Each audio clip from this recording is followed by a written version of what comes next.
Dito na naman tayo, patuloy sa investigasyon kay Senior Aguila dyan sa Socorro. Ito siya, isang testigo talaga kasi yung kapatid niya ay pinipilit daw na mag-asawa at makipagtalik. Ito talaga ang nagsasabi ng totoo si ate, kaya masama ang loob ni ate talaga kay Senior Aguila. Pero si Senior Aguila ay panay pilit kung talagang ganito ang sitwasyon dyan. Grabe pala yung bayanihan dyan, yung organisasyon na yun. Ang lupit. Kung totoo man lahat itong mga pinagsasabi ng mga witnesses, pakinggan nyo. Kanina po kasi sabi ni Sir Jeng, yung isang parusa nga ay pinalalabas sa kapihan. So, pwede nyo bang ikwento yung parusang ginawa sa sister nyo na pinalabas sa sister niya pala. Tapos paluhod na pinalakad papunta sa bahay ni Senyor Aguila? Wow. Hello po, Madam Senator. Yung kapatid ko po is minor po. 12 years old po siya.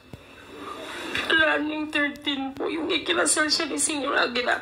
Ako mismo witness kasi ako yung kasi yung seremonya para pong kasal, inilalakad yung babae patungo sa lalaki tapos naghihintay sa dulo si Senyor Aguila. Yung pong mangyayari sa seremonya. Tapos ako po yung sa kabila, sa kapatid ko, tapos ang kabila ko po yung parents ko, yung mother ko.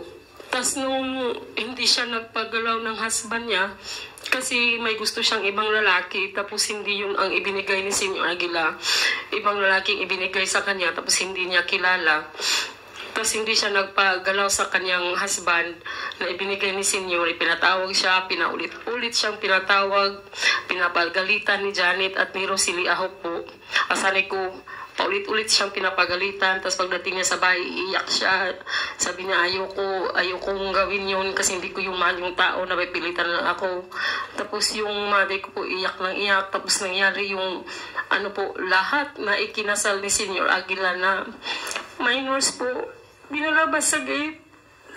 Yung malaking gate namin po, nung unang gate po namin, hindi na ngayon na gate po. Tapos malaki po yung pader, hindi namin makikita yung mga bata kapag hindi kami lalabas. Tapos gaganon po sila, kakalampagin po nila yung gate na papasukin nyo kami kasi gabi at umuulan.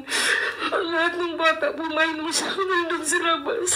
Grabe naman. Saksi mo ako kasi yung mother ko, hindi yan yung kayanan pumunta sa labas kasi high blood po siya. Ang lupit. Tapos sabi ng mother ko, puntahan mo yung kapatid mo kasi nakakaawa. Tapos pumunta po yung sasakyan ni Senyor. Sabi niya, patatawarin ko kayo kapag mula sa gate, luluhod kayo papunta sa bahay ko. Tapos magpapromise kayo na magpapagalaw na kayo sa asawa niyo. Kaya po yung nangyari, inopin po yung gate. Lahat ng minors, napakarami po nila, ma'am. Pinagluluhod po sila. Ang dami po nila, ma'am. Nagluhod po sila, tapos yung pong daan is lubak-lubak po, mabato po kasi hindi po simentado. Pumunta po sila doon sa bahay ni Senyor Aguila. Nagsasabi sila, Senyor, hindi na kami iuli. Papayag na kami sasabihin nyo, magpapagalaw na kami. Kaya yung nangyari, ma'am, nabuntis yung kapatid ko. 2 beses po siyang buntis, tapos nag-miscarriage po siya. Nung pangalawang miscarriage po niya ay mantik na siyang mamatay. Na-admit po siya sa aming ospital po. May ospital po kami doon na ang nangangasiwa ay si Senyor Aguila po. How old yung kwan mo? How old yung kapatid mo? Check po, sir. Sana siya ngayon? Nandun po sa kapihan. Kapihan? Yes po. Nung una gusto niyang bumaba. Nung bumaba na ako, sir, sabi ko, ate, huwag ka munang bumaba kasi may sakit yung father namin, sir. Wala nang mag-aasikaso sa father natin kapag Senyor Aguila, bakit gustong-gusto mong mag-sex yung mag-asawa? Bata, 12 years old, pipilitin mo makipag-sex sa lalaki na hindi niya kagustuhan. Kinasal mo na, pagkatapos sisiguruhin mo pa na sila mag-sex. Kung hindi mag-sex, pinapanis mo yung bata. Hindi po yan totoo, sir.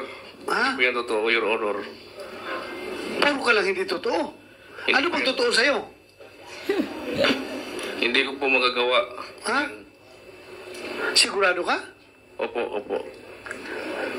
Kasi I don't find it, wala akong nakitang rational behind. Bakit gustong-gusto mong mag-sex sila?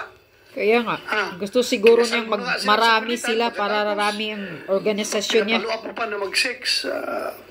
That's too much intrusion Hindi po into their personal Hindi po yun lives. totoo, sir. Kahit tanungin natin yung kanyang kapatid. Nagtuturo ka na naman. Nasaan yung kapatid niya? Nasa Mahilig kapihan to po. magturo Nasa si kapihan. Senior Aguila. Pwede mo papuntahin dito bukas. Wala akong budget po para... O ako magpamasahe. Opo. Papuntahin dito bukas. Opo. Kaya mo? Opo. Kumsik. Kunin yung pangalan nung... Yung kahit yung kanyang ina. Mr. Chair, please, Mr. Kilario, tigilin niyo ang pagturo ng daliri. Mahilig talaga siya magturo. Sorry po. Wala. Sige. Dili man siya kataha, sir, o way ng nanay. Ha? Ay apel sir, o isang nanay, sir, kasama para maimbestigahan. Excuse me, sir. Kaya gusto niya isama yung mother ko kasi yung kapatid ko pinapagalitan ng mother ko. Sabi ng kapatid ko, ate, kapag hindi ako magsisinungaling, kukulitin ako yung mama. Ayun sinasabi niya. Ayoko magdalagda talaga sa media, pinipilit ako magsinungaling laban sa'yo. Hindi mo siya nakababa kasi yung father ko may sakit, sir. Namatay po nung May 29, inilibing nila, hindi namin pinakita sa amin. Yung kapatid kong lalaki, sabi ko pa, bakit hindi niyo kami nirespeto bilang kapatid? Sabi niya, ayaw ko kasi ni Senior Aguila na ipalabas yung bangkay ng ama natin, ate. Ayaw kayong papakita kasi nag-witness kayo laban sa amin. Kaya ayaw ni Senior Aguila ipakita yung patay lawas, yung patay ng ama ko, nung dead body po ng ama ko. Inilibing nila, hindi namin alam kung saan, sir. Yung bumasagit sa amin, sir, bakit kayo ganun? Saan yung nilibing yung tatay niya?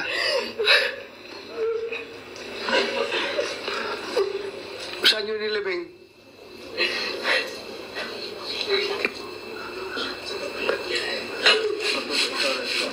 Saan? Sa sa Pinterio.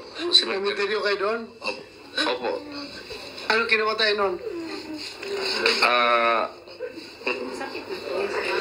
May sakit sa baga po, sir. Sakit sa baga? Oh. Ano po, sir? Ako, nung bumaba ako, sir, yung pera po na nung inipon ko po, nung bumaba kami, nakatrabaho yung husband ko sa jail po, sir. Pag uwi po niya, may pera po kami. Kasi gusto ng husband ko na magprenda kami ng mag-opa kami ng bahay kasi yung bahay namin ibininta. At yung 40% ibinigay namin ni Senior Aguila kasi yung pong utos niya. Para mapakinabangan namin yung bahay kasi lulubog na po ang mundo. Ang titira lang is yung kapihan. Mas mabuti yung ibinta na lang namin yung bahay para mapakinabangan namin. Tapos yung 40% kinukuha mo? Yes po. Ibinenta lang bahay? Grabe Tapos nung bumaba na ako, sir. Dali lang. Lulubog na Ano ang kinukuha? mundo, Hindi po, sir. Ha? Sino kumuha ng 40%? Sa kanya po mismo. Yung mismong mother ko po, nagbigay din nung ibininta yung lupa namin sa Nueva Estrella po. Binigyan siya po mismo kaharap ng mama ko. Binigay yung 50,000 po.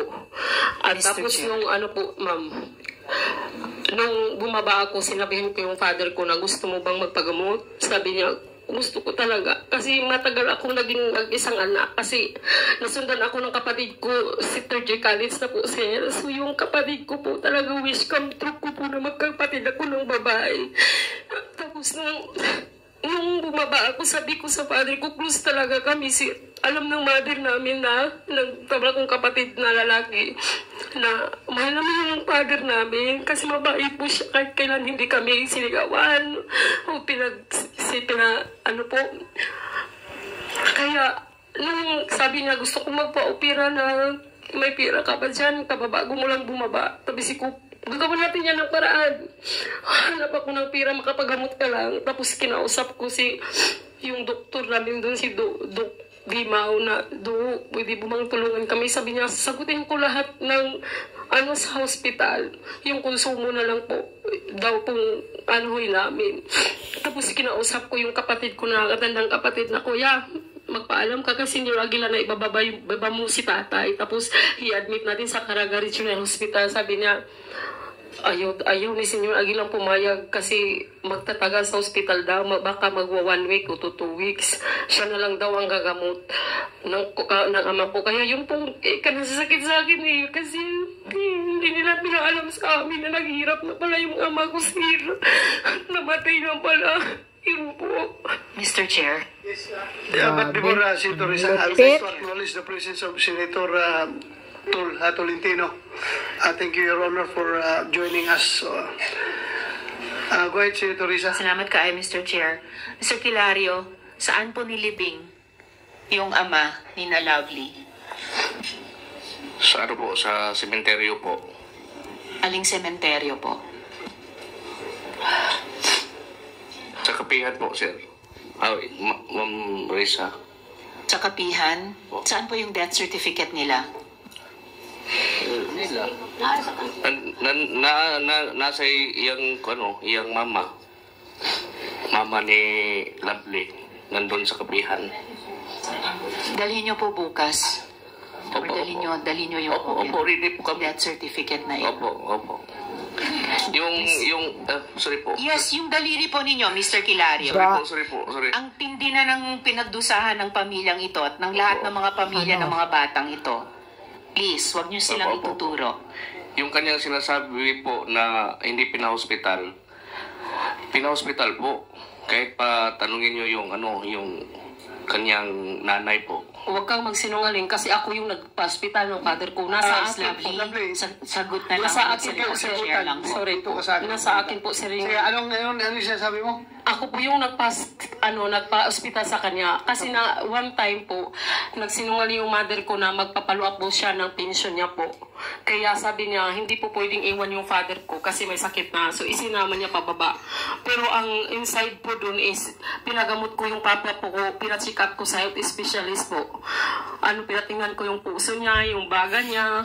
Kasi yung dati, na-operahan siya sa baga niya, sir. Tapos yung baga niya pinatignan namin. Tapos yung findings ng doktor po is may po siya, tumor sa baga po. Tapos yung baga niya is po, pitpit na. Kaya mahirap man siyang maghinga po. Kaya ang advice mo ng doktor is i-admit ng Caraga. Tapos pagkabukas po, binuntahan sila ng black van ni Senior Aguila. Tapos kinuha yung ama ko, ibanilig sa kapihan. Yung Miss Lovely, yung black van, sinundo po sila sa barangay Taruk compound ng Surigao del Norte. Sinundo po sila. Sinundo saan, ma'am? Yes po. At ibinalik po ng kapihan po yung ama ko. Magmula nung hindi ko na nakita. Nabilitaan kong inilibing na po. Yung ama ko, hindi na mo nakita mo. Grabe pala, ang sakit. Kailangan pa palang magpapaalam kay Senior Aguila pag bumaba, pupunta ng lungsod or hospital. Kontrolado pala talaga ang mga tao doon. Grabing hinanakit ni Miss Lovely kasi yung kapatid niya, 12 years old, pinilit mag-asawa, kinasal, pinilit na makipagtalik kahit ayaw. Tapos yung tatay niya namatay, ayaw ipa-doktor daw ni Senior Aguila, nilibing, hindi sila sinasabihan. Ang lupit nito, ang sakit naman. Yan talaga minsan ang problema kung madali kayong maniniwala. Tapos yung daw bahay nila, sabi daw ni Senior Aguila na malapit na daw lulubog ang mundo. Sila na lang daw ang mabubuhay, yung mga taga-kapihan. Grabe naman to. At siya kaya iprindan nyo na daw yung bahay. Tapos 40% daw binigay daw kay Senior Aguila yung sa bahay. Ano ba yan? Grabe, ang lupit nito Kaya pala talaga ang hinanakit ni Ate Lovely. Grabe, sama ang sakit.